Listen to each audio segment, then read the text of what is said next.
పయ్యావుల బడ్జెట్పై 20 సూత్రాల కార్యక్రమాల అమలు చైర్మన్ లంకా దినకర్ ప్రశంసలు కురిపించారు. ఈ బడ్జెట్ స్వర్ణాంధ్రప్రదేశ్ సాధన దిశగా రాష్ట్రాన్ని ముందుకు నడిపిస్తూ వికసిత్ భారత్లో భాగస్వామి స్ఫూర్తిని ప్రతిబింబిస్తుందని అన్నారు.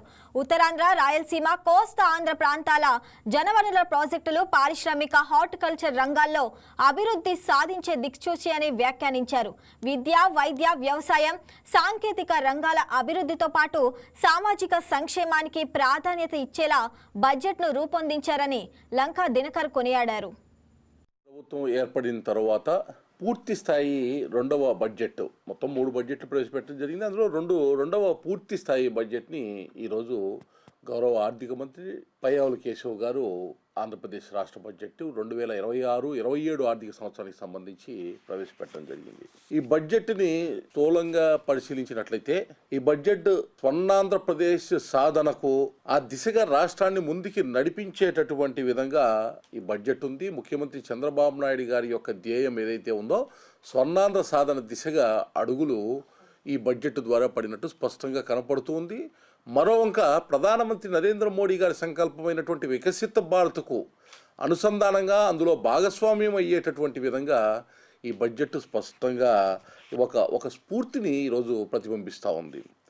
రాష్ట్రంలో ఉత్తరాంధ్ర, రాయలసీమ, కోస్తా ఆంధ్ర 3 ప్రాంతాల సమగ్ర పారిశ్రామిక అభివృద్ధి, జనవనరుల కల్పన ద్వారా సాగు, త్రాగునీరుకి, పారిశ్రామిక అవసరాలకి కావలసినటువంటి జలవనరులను కూడా ఇచ్చేటటువంటి విధంగా ఈ యొక్క బడ్జెట్ రూపకల్పన జరిగింది. ముఖ్యంగా కోస్తా ఆంధ్రప్రదేశ్ ప్రాంతానికి సంబంధించినటువంటి ప్రాజెక్ట్స్ ఏవైతే ఉన్నాయో, వెలుగొండ ప్రాజెక్ట్ అయితేనేమి, అలాగే పోలవరం ప్రాజెక్టు, తద్వారా పోలవరం ప్రాజెక్టు ద్వారా రాష్ట్రం మొత్తం కూడా ఒక లైఫ్ లైన్ లాగా, జీవనాడిగా దాన్ని పూర్తి చేసేటటువంటి దిశకు కావాల్సినటువంటి ఒక 6,105 కోట్ల రూపాయలు కేటాయింపు ఇవాళ ఈ బడ్జెట్లో చేయటం జరిగింది.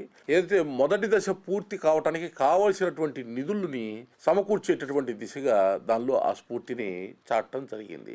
అదేవిధంగా వంశధార ప్రాజెక్ట్ని ఉత్తరాంధ్రలో, హంద్రీనివాని రాయలసీమ ప్రాంతంలో పూర్తి చేసేటటువంటి స్ఫూర్తిని ఈ బడ్జెట్లో చాటడం జరిగింది.